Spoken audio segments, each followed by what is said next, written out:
Good morning mga idol. Gawala muna akong baka bago sumabak sa trabaho mamaya. Tuwing umaga po, madaling araw pala ngayon dito na ako. Para hindi ako maabala, hindi ako malit sa trabaho.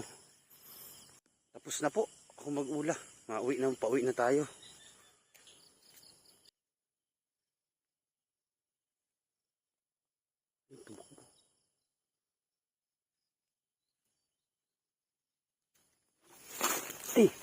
Nakawala. Sayang guys. Dalawang ibon. Ito lang nakita ko.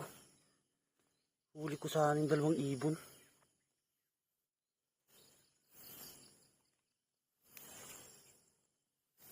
Sayang itlog. Ay, hindi natin huli yung inahin. Ay, ito na lang ang ating ulamin.